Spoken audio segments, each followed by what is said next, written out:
How much money should I have saved in order to be able to retire, Chris? Great question, Dean. The answer, it depends. It depends. Thanks for joining us here on America's Wealth Management Show, brought to you by Modern Wealth Management. On today's show, Chris and I are going to be discussing the question many couples face and most people want to know: do I have enough money in my 401k to retire, or do I have enough money to retire?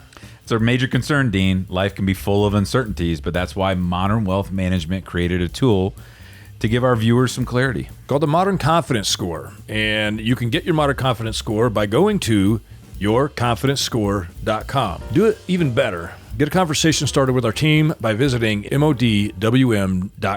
Now, let's get to the show. All right, so, Chris, here's the problem. People ask the question, how much do I need to retire? That's the wrong question. The wrong question. What should they be asking? What do I need in order to make work optional? So we're going to cover a few different things. I just want to outline them for you real quick. So we're going to talk about the great retirement lie. We're going to talk about the questions that nobody asked. We're going to talk about why knowing your number isn't just a simple calculation, but you can get to it, right? Mm-hmm. You can actually get to a real number. Why $1 million means different things to different people. And you might think, well, if you got $1 million, it's $1 million. Well, not necessarily. Not necessarily. We'll get to that. If you're intrigued, stick in there. When does work become optional? And we're going to talk about some of the biggest retirement risks. So let's get into the great retirement lie. So when you think about this, Chris, people think about how much money I need to retire. Sure. Is it $1 million? Is it $2 million? Is it $5 million? Is it $10 million? There are so many rules of thumb and so many studies about how much you should have saved for retirement, but none of those numbers mean anything without context. Let's look at some information that comes out here, and this is coming to us from Vanguard, America Saves 2025 report. So people under the age of 35 are showing to have around $42,000 average in their 401ks, but the median is $16,000. 35 to 44, you got 103 average, but a median of 40. 45 to 54, an average of 189, but a median of 68. This is one that kills me. 55 to 64, 271. But look at the median, $96,000 in 401ks. 65 and over, 299 with a median of $95,000. This is just crazy. Now, hopefully these people have a lot of money saved somewhere else, Chris. Yeah, or they've got guaranteed income coming in because, there's a lot of warning bells going off in my head about some of those median numbers. The reality is you don't know what that person's financial situation is that more often than not, that person's living paycheck to paycheck. They're one paycheck away from being broke. It's a math equation that a little bit over time, but some of these numbers that you mentioned before aren't going to get the job done in terms of making work optional. Let's think about how we break this down, Chris. I always think of what needs to come into my checking account. Yeah. Hopefully most people do this way too. You have necessary expenses and you have discretionary expenses. Yep. Okay. So you got the things that have to be paid for every month. Things like your mortgage, your rent, your property taxes, your utilities, your groceries, your insurance, your health care, your transportation. Those are things that have to be paid every month. And those are things that you should be able to add up and go, okay, here's my necessary expenses. This is what it's going to cost me just to exist. I agree, Dean. And I'd like to point out there, too, is that part of your necessary expenses, it doesn't show up on a line item every month, but it should account for things that can go wrong that you're budgeting in, right? So home improvements, home repairs. Yep. Appliance replacement, those types. There should be a buffer built in for that. You're right. Yeah. If a client comes to me and he says, hey, I'm short every month and is needing to pull extra from his accounts for car repair or home repair or something that came up, your budget's a little off, right? And that's okay, but we need to account for that. That's right. So discretionary expenses, that's where I like to spend most of the time talking. So that's kind of when we're going to sit down and talk about, because the discretionary expenses are where you're going to go, this is how I'm going to enjoy life, right? So things like travel and don't just go, oh yeah, Dean, throw $10,000 in there for travel. No. Tell me what kind of travel you want to do. Is it domestic? Is it road trips? Are you going to be flying? Are you going to be inviting kids and grandkids? Are you going to travel internationally? Are you going to cruise?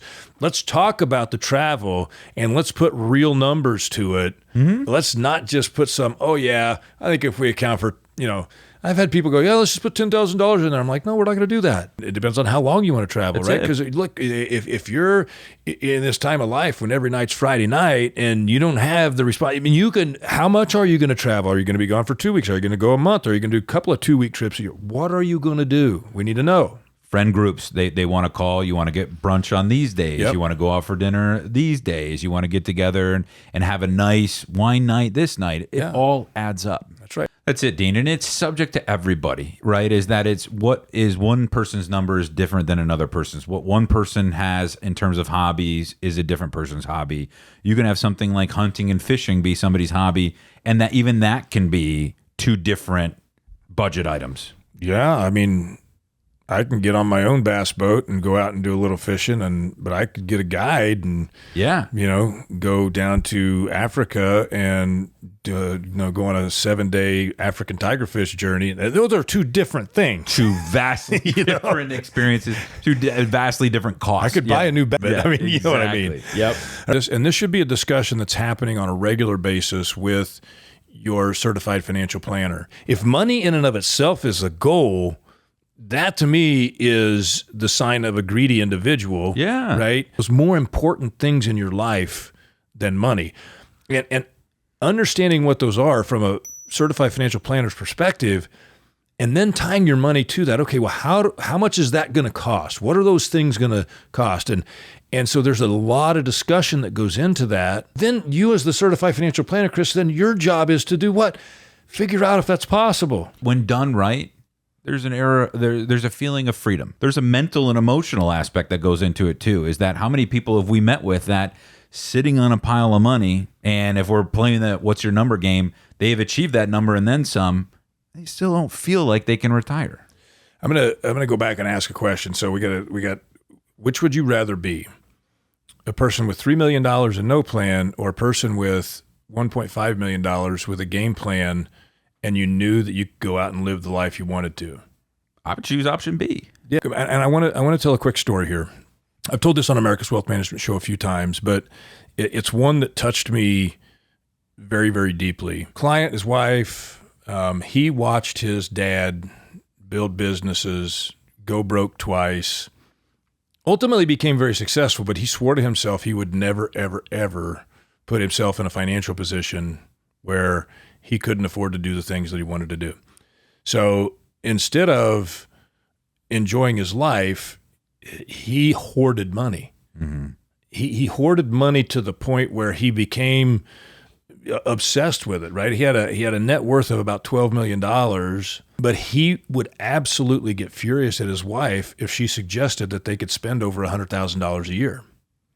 And so while the money was there, the life wasn't. Right. And fortunately, through some coaching and some, really, I got him to finally start to loosen up and got him to start doing some things. Unfortunately, he wasn't very healthy, so he died before he was 70 years old. Now she's enjoying the money. She's taking her friends, taking her relatives, and doing all that. But I want to contrast his net worth, but his lack of being able to let go and enjoy, to another client who we helped retire here. They had $1.2 million. Mm-hmm. And you know what they're doing? Everything that they want to do, and they're doing it together. And it's not lavish, but they have a confidence and a comfort of knowing that, hey, these are the things that we know are important to us, and we've got the resources to make it happen. Yeah. And we're living that life. Yeah. To them, it wasn't how much money's in my account. No, you're exactly right, Dean. I had a conversation. This dates back to when I was living in Michigan at the time, and I was working in Michigan, and I had a client that was wanting to retire and doing very, very well, and to your point, had a nest egg of $10 million. And to everybody listening to this, that seems like a retirement figure, but he was spending $1 million, if you can believe it, $1 million a year. It's not enough. Exactly. And the first question is, what are you spending your money on? $1 million. Whatever I want. Exactly. But to your point is, it wasn't. I said you're going to be broken in 10 years or less. All right, let's take a break here from the show to talk about the modern confidence score, Chris. Moving from the accumulation phase to the distribution phase requires a total shift in mindset. which can leave a lot of unanswered questions. And that's where the Modern Confidence Score comes in. Modern Wealth Management created a tool for our viewers and listeners by reviewing 4 key areas of retirement and providing a number. The Modern Confidence Score helps you visualize how you feel about your overall retirement plan. Get your Modern Confidence Score today. Visit yourconfidencescore.com. So, Chris, we mentioned earlier that $1 million means different things to different people. Yeah. Well, you say $1 million's $1 million. Yeah. It says that on my statement. Yep. Should be the same, right? Yeah. And it might be from a gross perspective. Yeah. But how much of that can you spend? That's the question. That is, Dean, as they say, the $1 million. The $1 million question. Because you can have money that's either taxable, where your interest, dividends, and all that are being taxed each year, and you've paid taxes on the money that's there.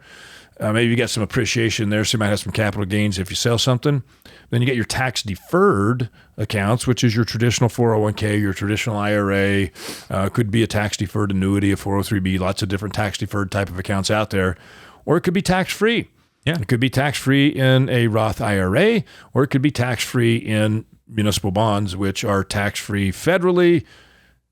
And if they're issued in the state you live, they're also tax-free in the state. So what kind of money do you have? Right. I'll just ask you a quick question, Chris. What would you rather have at this stage of your life? $1 million in a traditional IRA or $800,000 in a Roth IRA? $800,000 in a Roth. Why? All day long. But you only 800. You could have $1 million. It's a great question, Dean, is that when you have $1 million in tax deferred, whether it's IRA or 401k, you have a silent partner. And that silent partner is Uncle Sam. That's right. I can't tell you still to this day, with all the publications that are out there, how many times I sit down with people and I've got $1 million. You don't have $1 million. If you take all that out right now, you're probably looking at somewhere between $600,000 and $700,000 that you actually own from that. Now, if you got $800,000 in a Roth IRA, and if you're over the age of 59 and a half and you've held the Roth IRA for at least 5 years to meet the qualifications for withdrawing it, how much can you spend of that $800,000? You spend all of it, Dean. All $800,000. Yep. On whatever you want. And the same thing goes to a monthly income from that Roth IRA. 5% of $800,000 is $20,000 is $40,000 a year. 5% of $1 million is $50,000 a year. But if you get $50,000 a year, how much of that are you going to get to keep? Yeah, depends. About 75% of it. That's exactly right. Yeah. So you're still going to have less monthly income, even if you don't go try to spend it all at once. Fidelity, they define the ability to have work become optional as having enough assets like investments, savings, passive income, those types of things to cover your living expenses without relying on a traditional job. So let's Chris, let's talk about how we become financially independent. And I'm going to tell you that you should start thinking about this from really, I'd say the age of 30 is a good time to really start thinking about this whole concept of being financially independent. Absolutely. Right? And if you start doing the math and if you start thinking about it in the right way, you'll begin to identify that point at which you are financially independent and that you're doing what you want to do because it's what you want to do and it's no longer about a paycheck way earlier than 60, way earlier than 65. And hey, look, you may want to continue to work past that because you love it. But if you start with what your spending is going to need to look like, and so don't, let's say you're 50 years old, don't just look at what your spending is today and assume that that's the lifestyle that you're going to want to live. Have a conversation about what are the things, if we didn't have to work, what would we do? Where would we go? Who would we hang out with? How often would we travel? How often would we replace a vehicle? What does all that cost? Right. So determining the spending, you have to actually step into the future and imagine that life, right? And you need to do that every year because that desire changes, that desired end state changes. Once you know what that is, then you're going to subtract out your predictable income sources, potential pension, Social Security, maybe you've got rental income, maybe you've got royalties or whatever, right? Then that's your gap. The difference between those two is your gap. So let's just say, for an example, that you need $10,000 a month. Social Security is $4,000 a month for the couple. So now we got a $6,000 a month gap. We got to figure out how much money do we need in order to generate that $6,000 And then we got to figure out how long that needs to last. So the amount of money that you're going to need to generate the $6,000 is not the same for every single person, because here's why. You may have a person that retires at 55. They may have a 35 to 40 year retirement time frame. The amount that they need to generate that for that 35 to 40 years is going to be different than somebody who retires at 75 with a 15-year life expectancy, right? And then again, what's the legacy goal? How much do you want to leave behind? So that's why I say it's not about a dollar figure that you have in your overall portfolio. It's about how much do you want to spend and how much do you want to leave behind, and what's the time frame that you need to generate that income for. And it's an actual fun thing to help people figure out, and it's fun to be able to watch them hit that. Oh, like, you mean next year I'm going to be there? Yeah.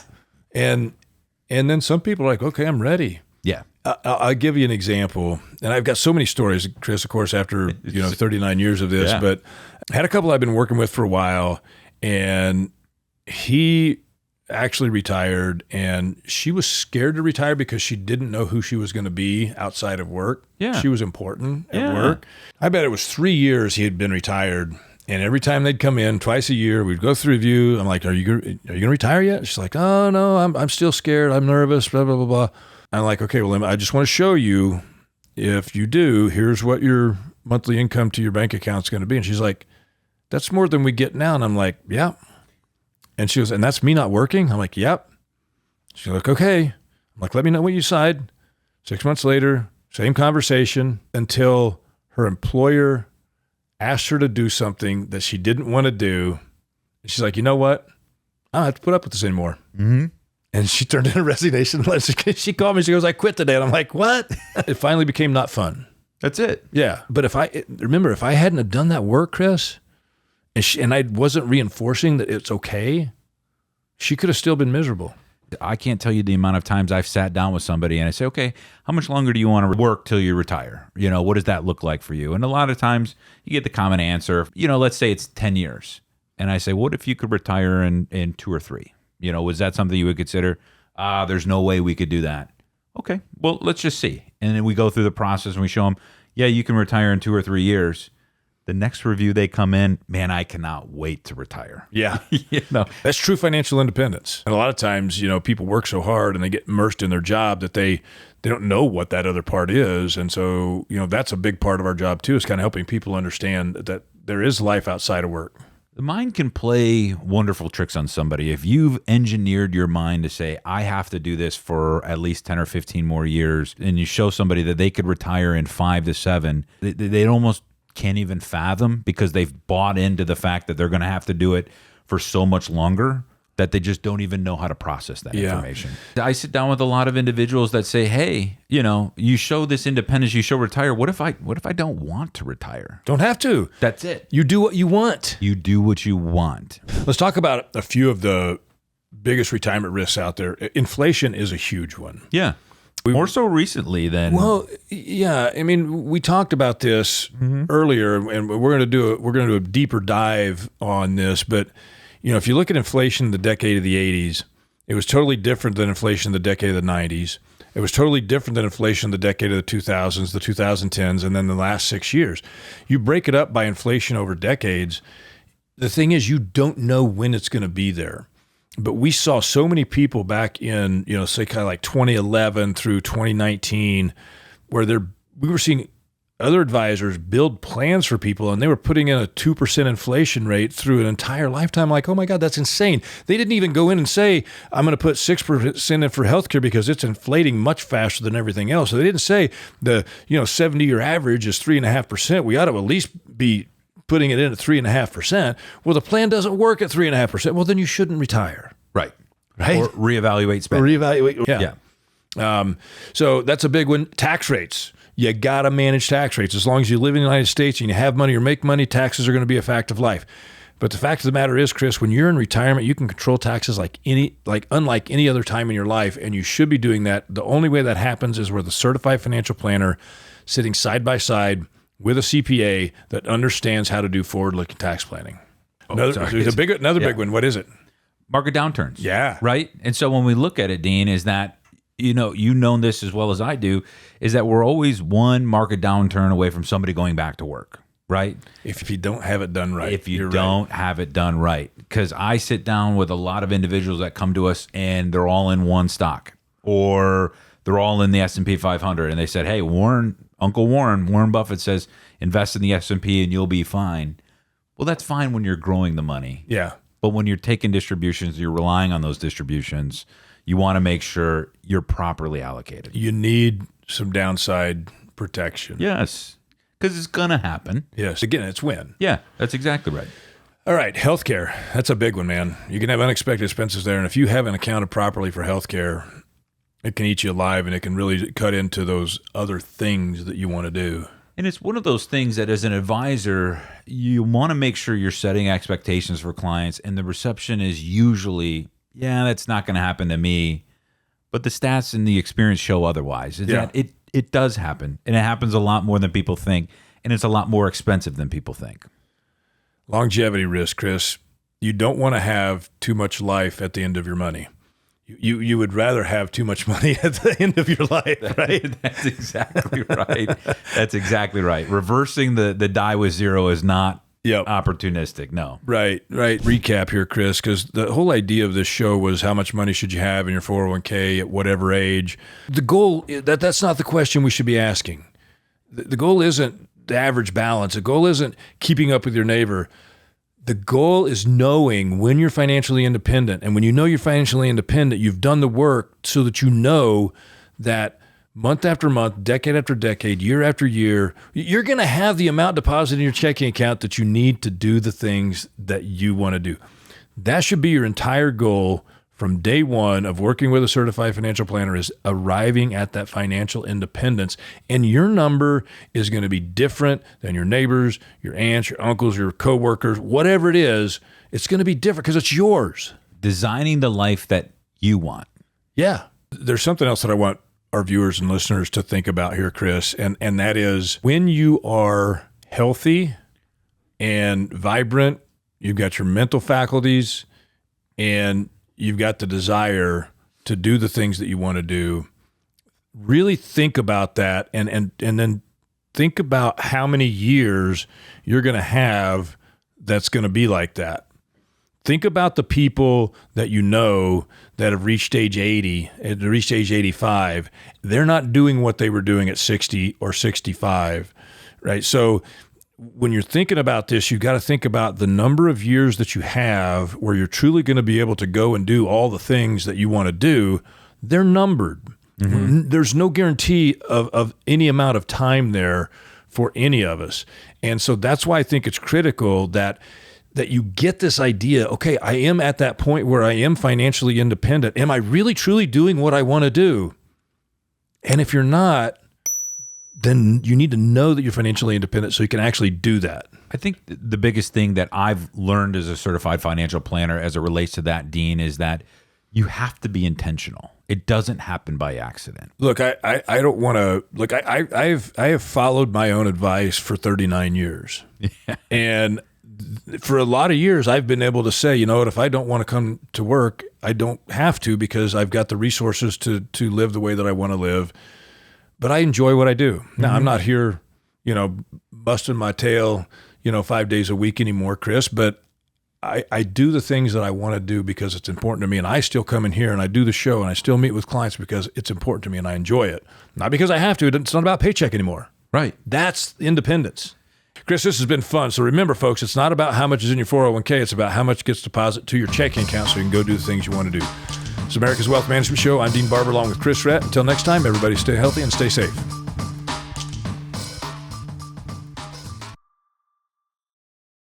The views expressed represent the opinion of Modern Wealth Management, LLC, a registered investment advisor. The information provided is for educational and illustrative purposes only and does not constitute individualized investment, tax, or legal advice. Actual results may vary, and investing involves risk, including the possible loss of principal. Modern Wealth Management does not accept any liability for the use of the information discussed. Please consult with a qualified financial, legal, or tax professional prior to taking any action.